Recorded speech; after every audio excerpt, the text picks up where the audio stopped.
Fala galera, tudo bem?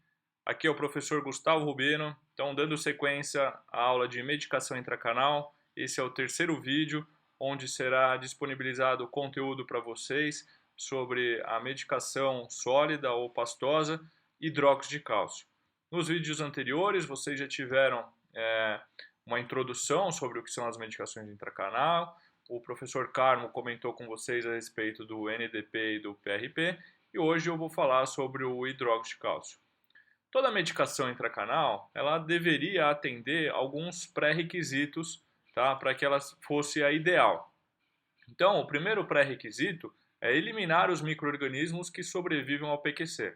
Como eu falei anteriormente, quando a gente faz o preparo químico cirúrgico, ainda cerca de 40 a 60% das bactérias elas são eliminadas, mas ainda existem remanescentes microbianos no interior do canal. Então é importante o quê? Complementar essa ação antimicrobiana, tanto da substância química quanto do preparo, tá? Com uma medicação intracanal. Então ela precisa eliminar os micro-organismos que sobrevivam ao PQC.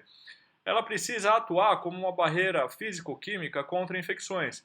Então a gente sabe que as medicações líquidas elas não formam uma barreira frente às contaminações. Ou seja, em casos que a gente tem infiltrado vindo tanto da região coronária quanto da região apical, o hidróxido de cálcio ele forma uma barreira que impede essa infiltração de micro-organismos, tá? Ter ação anti-inflamatória. O ideal é que essa medicação ela tenha uma ação anti-inflamatória. Por quê? Porque a inflamação é quem que vai incomodar o paciente, na grande maioria dos casos, gerando dor, gerando desconforto, tá?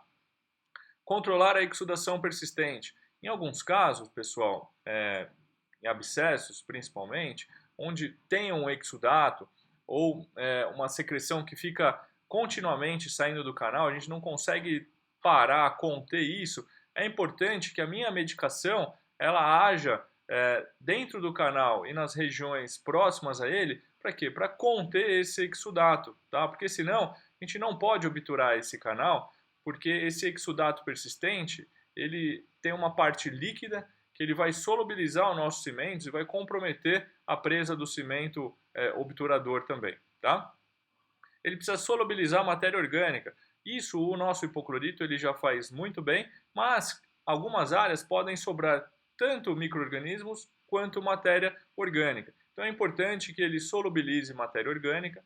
Inativar produtos microbianos, ele precisa também ter essa propriedade. O que são produtos microbianos? O principal é o LPS, que são os lipopolissacarídeos. É uma molécula que ela é liberada pelas bactérias e isso causa muita dor, muita sintomatologia no paciente. Então é importante que a minha medicação intracanal consiga neutralizar esse LPS bacteriano. Ele precisa cessar com os processos de reabsorção interna e ou externa. E esses processos, geralmente, eles acabam ocorrendo por perda do cimento radicular, e aí os túbulos dentinários contaminados são expostos ao meio e inicia-se geralmente um processo de reabsorção. Isso ocorre muito também nos casos de trauma. Então é importante o que? A gente parar, cessar esse processo de reabsorção. Então a minha medicação ela precisa ter essa propriedade também. E por fim, estimular o reparo dos tecidos mineralizados, né?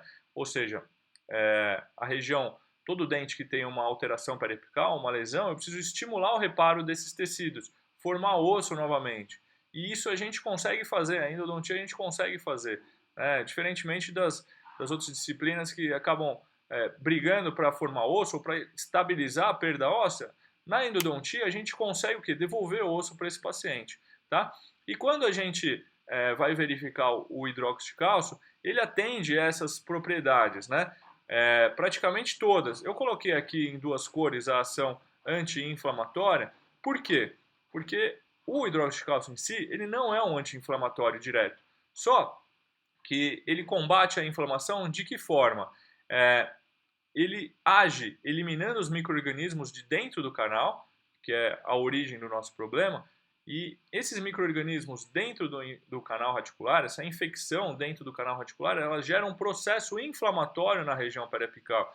Então aquela presença daquela rarefação é um tecido inflamatório, um tecido de granulação, um tecido responsivo à infecção presente dentro do canal. Então, eliminando essa infecção presente dentro do canal, eu acabo eliminando essa inflamação apical também. Então, por isso que eu acabei marcando esse item, tá? E o hidróxido de cálcio, o primeiro relato do uso dele foi em 1838. Então, vejam, é uma medicação já que vem sendo utilizada há muito tempo pelo autor Nigrin, tá? Ele é um pó branco alcalino de pH 12,8, ou seja, esse pH elevado, esse caráter altamente alcalino, altamente básico, isso faz com que ele seja um potente antimicrobiano, tá? A apresentação dele, ó, é na forma de pó, esse é o hidróxido de cálcio PA, vem dentro de um potinho, mas a gente não consegue levar esse pó dentro do canal, né, pessoal? A fórmula, a abreviação, a formulação química dele é CaOH2, tá? E para levar esse pó dentro do canal, a gente precisa o quê? A gente precisa manipular ele para criar uma pasta. E aí a gente usa os veículos. E a gente tem alguns tipos de veículos. A gente tem os veículos aquosos, que geralmente podem ser utilizados a água destilada, o soro, ou até mesmo o anestésico, o sal anestésico que vocês têm. E vocês vão misturar com o hidróxido de cálcio, espatular numa placa de vidro estéreo e formar uma pasta. Esse veículo aquoso ele dá uma característica de dissociação iônica muito rápida ao hidróxido de cálcio, tá? Então ele permite que liberem os íons cálcio e os íons hidroxila, tá? De uma forma rápida. E qual que é o veículo aquoso ou hidróxido de cálcio que a gente tem disponível no mercado com o veículo aquoso? É o Ultracal, é o que vocês têm na lista de vocês, tá? Mas também existem os veículos viscosos, que são o propileno glicol e o polietileno glicol.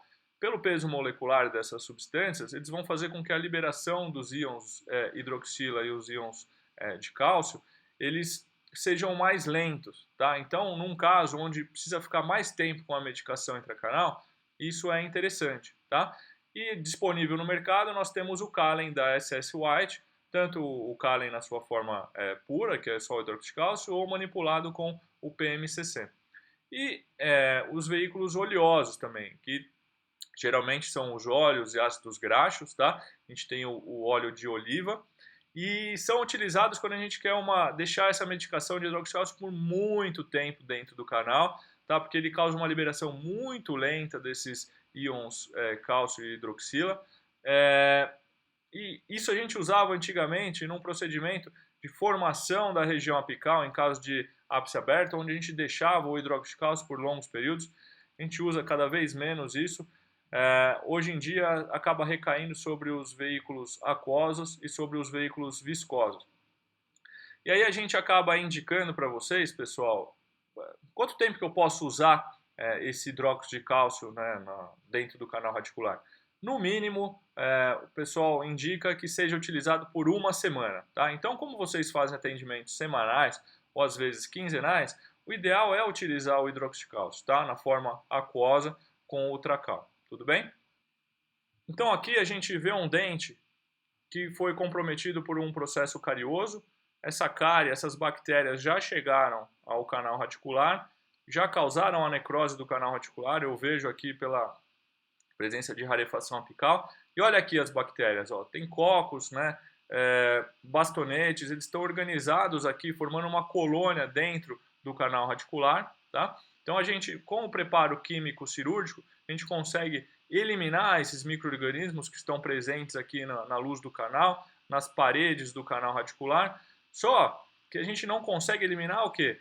Dentro dos túbulos dentinários, tá? Então aqui é uma vista de um túbulo dentinário, do canal radicular e dos túbulos dentinários. Eu vou dar a gente vai fazer uma ampliação desses túbulos dentinários, a gente vai ver, ó, dentro aqui, ó, aqui a parede do canal radicular e dentro dos túbulos dentinários a grande presença aqui de micro-organismos. Então a minha medicação, ela precisa agir dentro desses micro-organismos, dentro desses túbulos dentinários para eliminar esses micro-organismos, tá? E para isso, eu preciso o quê? Uma propriedade do hidróxido de cálcio é que ele seja radiopaco. Por quê? Aqui eu tenho um canal desobturado, uma presença de lesão rarefação periapical, e eu não sei, se eu colocar uma medicação líquida dentro do canal, eu não sei se esse canal está todo preenchido ou não. Com o hidróxido de cálcio, pelo fato dele ser radiopaco, eu consigo visualizar se ele está preenchido com a medicação em toda a sua extensão, tá? Essa medicação ela deve ser de fácil inserção, ou seja, eu preciso levar dentro do canal com facilidade. E para isso, a gente vai fazer o quê? O que vocês já fazem no dia a dia, que é a irrigação final. Para quê? Para aumentar a permeabilidade dentinária, tá? Então eu vou remover esse magma produzido durante todo o meu preparo, restos de micro-organismos, expor a parede dentinária e os túbulos dentinários para que aqueles micro-organismos que estão dentro do túbulo dentinário, a minha medicação intracanal ela possa eliminá-los, tá? Então a gente faz a irrigação do canal, a secagem do canal, então primeiro com a sua macrocânula, a ponteira aqui é o White Mac, depois com a microcânula, a gente vai levar até a proximidade do CRT, e aí sim com cones de papel. A hora que esse cone de papel estiver vindo todo seco, aí eu posso levar a minha medicação intracanal. Então aqui é um vídeo do professor Carmo, tá? Onde ele leva. Então aqui eu consigo secar minha medicação intracanal, tá? Então aqui nós temos um vídeo do professor Carmo, onde ele usa o ultracal, ele calibrou a ponta desse ultracal de 2 milímetros até a porção, até o comprimento real de trabalho, ou 2 milímetros aquém, e preenche todo o interior do canal radicular, tá? Depois a gente vai fazer a radiografia para ver se o canal está todo preenchido, e aí sim a gente vai o quê? Fazer o selamento desse dente. Preencheu com ultracal, a gente vai colocar uma bolinha de algodão estéreo, tá? E vamos colocar um cimento temporário, Cavite, Citodur, qualquer cimento temporário que vocês tiverem. E sobre esse cimento temporário, vocês deixem ali por 1 minuto, mais ou menos, uma bolinha de algodão embebida em água, para ele tomar presa, e uma camada de sieve ou resina Bookfill. Aí vocês checam a oclusão e podem dispensar o paciente. Quando que eu vou medicar com hidróxido de cálcio, pessoal? Sempre que for realizado o alargamento mínimo dos canais, ou seja, todos os casos de seção múltipla, tá? Tanto para a polpa viva quanto para a polpa morta. Então eu preciso o quê? Eu fiz a odontometria, fiz o preparo, instrumentei até o instrumento 25, eu não vou obturar aquele canal naquele dia, eu não vou fazer esse caso em seção única, aí sim eu uso o hidróxido de cálcio, tá? Em que situações clínicas? Situações de pulpectomia total, com instrumentação, no mínimo o instrumento 25. Por que a gente fala muito do instrumento 25? Porque quando vocês fazem um procedimento de urgência, uma excisão, uma pulpectomia ou uma penetração desinfetante, vocês não alargam o canal o suficiente para quê? Para que eu consiga entrar com a minha ponteira dispensadora de hidróxido de cálcio e preencher todo o conteúdo radicular. Então, às vezes, vocês entram no terço cervical, no máximo o terço médio, e o terço apical fica vazio. E a gente sabe que o canal vazio é um meio propenso para a proliferação bacteriana, tá? Então a gente precisa fazer esse alargamento apical mínimo, tá? E todos os casos de polpa mortificada, os abscessos e as periodontites, tá? Esse hidróxido de cálcio, depois eu vou precisar na próxima sessão removê-lo. E como que eu faço? Vocês vão fazer o isolamento, o acesso, e aí vão remover a bolinha de algodão estéreo e vão chegar no hidróxido de cálcio. Você simplesmente irrigando, você consegue, ele vai soltando, ele vai saindo em grumos, vai saindo da luz do canal radicular, tá? Mas ele fica aderido ainda na parede. Então vocês vão o quê? Repassar ou repreparar o canal com o seu último instrumento. E aí depois, se o paciente não tiver sintomatologia, vocês vão proceder para o procedimento de obturação. Então aí vocês fazem uma nova irrigação final, vão fazer a prova dos cones e a obturação. Tudo bem? É isso que a gente tinha para falar sobre hidróxido de cálcio e sobre as medicações intracanais. Espero que vocês tenham gostado e até a próxima. Um grande abraço.